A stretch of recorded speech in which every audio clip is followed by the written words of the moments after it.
ভবিষ্যৎ হয়তো বলবে এই অঞ্চলে একদিন এমন এক ধর্ম ছিল যার নাম হিন্দু ধর্ম, যার অসংখ্য পথ ছিল, দেবতা ছিল, রূপক ছিল, নারী শক্তির পূজা ছিল, কিন্তু সে নিজেই নিজের শরীর পোড়ায় হিন্দু রাষ্ট্র নামের যজ্ঞকুণ্ডে।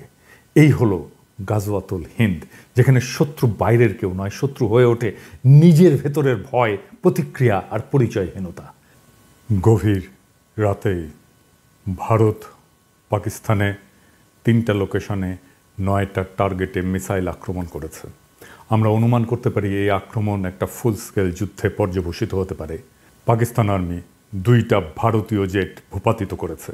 ভারতের মিসাইল আক্রমণে পাকিস্তানের 3জন নাগরিক নিহত হয়েছে, যার মধ্যে একজন শিশু। এই প্রসঙ্গে বহুল আলোচিত গাজওয়াতুল হিন্দ নিয়ে আমরা আজকে কথা বলবো। এইটা এমন একটা ধারণা নিয়ে যেটা একদিকে জিহাদের স্লোগান, আবার অন্যদিকে রাষ্ট্রীয় ভয়ের পুঁজি। গাজওয়াতুল হিন্দ শব্দটা শুনলেই কানে বেজে ওঠে ধর্মীয় যুদ্ধ, আগ্রাসন এবং এক গভীর ধর্মীয় আবেগের প্রতিধ্বনি। কিন্তু আসলে এটা কি?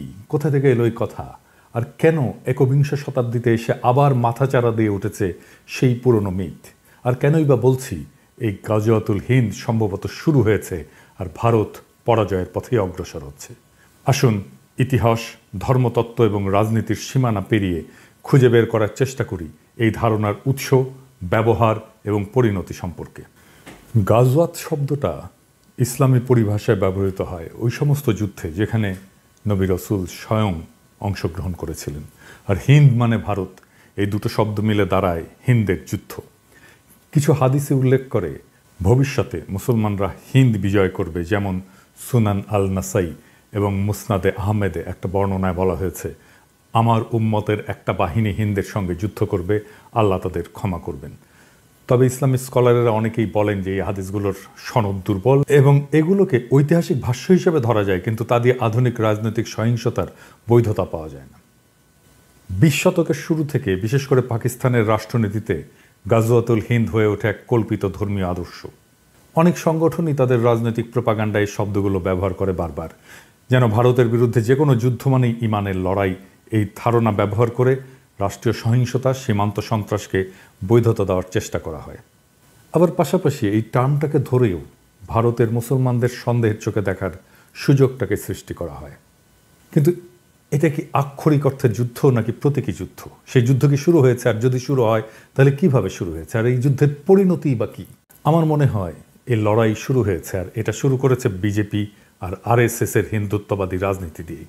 এই যুদ্ধটা বাস্তবে অস্ত্রের নয়, বরং পরিচয় নির্মাণের যুদ্ধ, যা ভারতীয় উপমহাদেশকে ঠেলে দিয়েছে একত্ববাদের প্রবণতা এবং আত্মবিরোধী সংকটের দিকে। কিভাবে? ইসলামকে মোকাবেলা করতে গিয়ে হিন্দুত্ববাদ হিন্দু ধর্মের আত্মবিনাশ ডেকে আনছে। এমন একটা আত্মঘাতী প্রকল্পে তারা লিপ্ত হয়েছে যা আদতে শেষ বিচারে হিন্দু ধর্মকেই ধ্বংস করে দেবে। হিন্দুত্ববাদ যতটা না ইসলাম বিরোধী, তার চেয়েও বেশি হিন্দু ধর্ম বিরোধী। কারণ ইসলামকে পরাস্ত করতে গিয়ে সে নিজেরই ধর্মকে এমন এক কাঠামোর ভেতরে বন্দি করতে চায় যা ইসলামিক তৌহিদ বা মনোথেইজমের ছায়া। ইসলাম এবং হিন্দু ধর্মের মূল তফাৎ হচ্ছে বহুত্ববাদ বনাম একত্ববাদ। 2 ধর্মের 2 আত্মা। ইসলাম জন্ম থেকে একত্ববাদী এবং তার ইমানের কেন্দ্রে এক এবং অদ্বিতীয় আল্লাহর ধারণা। হিন্দু ধর্ম ঠিক তার উল্টো, সে দাঁড়িয়ে আছে বহুপদ, বহুদেব, বহু সাধনার উপরে। তন্ত্র, যোগ, শাক্ত, বৈষ্ণব, শৈব, অদ্বৈত, এক একটা ধারা, এক একটা জগৎ। ভগবদ্গীতায় কৃষ্ণ বলেছেন যে যে যেভাবে আমাকে চায় আমি সেভাবেই তার কাছে ধরা দিই। এই কথাটাই হিন্দু ধর্মের বহুত্ববাদী হৃদয়। কিন্তু হিন্দুত্ববাদ ইসলামকে পরাস্ত করতে গিয়ে ইসলামিক কাঠামো গ্রহণ করে ফেলে। হিন্দুত্ববাদের মূল সমস্যা হলো এটা ইসলাম বা খ্রিস্টান মতবাদকে প্রতিযোগী ভাবতে গিয়ে তাদের কাঠামোকে নিজের অস্ত্র বানাতে চায়। যেমন এক জাতি, এক ভাষা, এক পরিচয়, এক সংস্কৃতি। এ সমস্ত ধারণা ইসলামী উম্মাহ বা খ্রিস্টান নেশন স্টেটের ধারণার কাছাকাছি। হিন্দুদের মাঝে ঐক্য প্রতিষ্ঠা করতে গিয়ে সে এক দেবতা, এক আচার, এক ভাষার সন্ধান করে। এই কারণেই সে নিজের ধ্বংস ডেকে আনে। কারণ হিন্দু ধর্ম কখনো ঐক্য দিয়ে টিকে ছিল না, টিকে ছিল সহাবস্থানে। একত্ববাদের দিকে ঝুঁকে পড়া মানেই তৌহিদের বিজয়। যখন হিন্দুত্ববাদ ইসলামকে ফাইট করতে যায় তখন সে আসলে তৌহিদেরই জয় নিশ্চিত করে। সে মূর্তি পূজাকে তখন লজ্জা হিসেবে দেখতে শুরু করে, পৌরাণিকতাকে অস্বীকার করে, আত্মতত্ত্ব, রূপক, রসতত্ত্বকে সরিয়ে দেয়।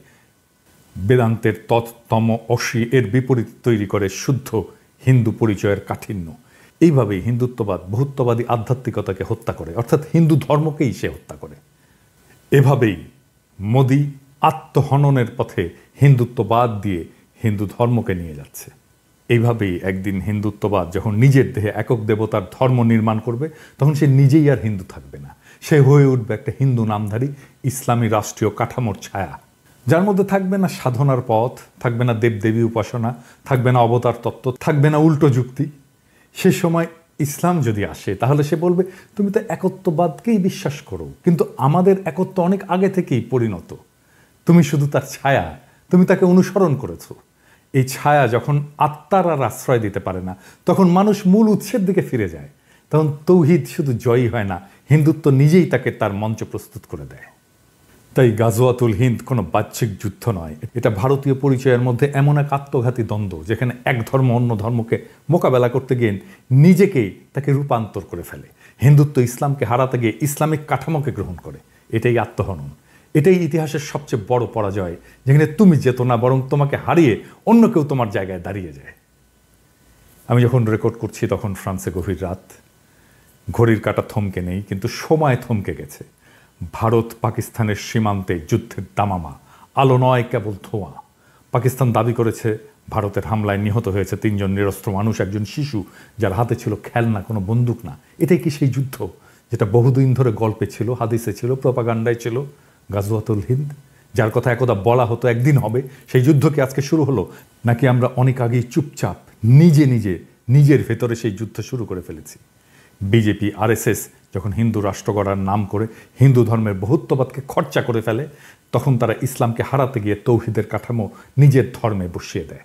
আর এভাবেই গাজওয়াতুল হিন্দ কোনো মুসলিম বাহিনীর হাতে নয়, হিন্দুত্ববাদের হাতে ভারতের ভেতরেই শুরু হয়ে যায়। এখন যারা বলবে ভারত জিতেছে, তারা হয়তো মৃতদেহ গুনছে না, কারণ এই যুদ্ধে পরাজয় মানে শুধু শত্রুর জয় নয়, নিজের পরিচয় হারিয়ে ফেলা, নিজের আধ্যাত্মিকতাকে পোড়ানো, নিজের ধর্মকে কাঠিন্যে মুড়ে দেওয়া।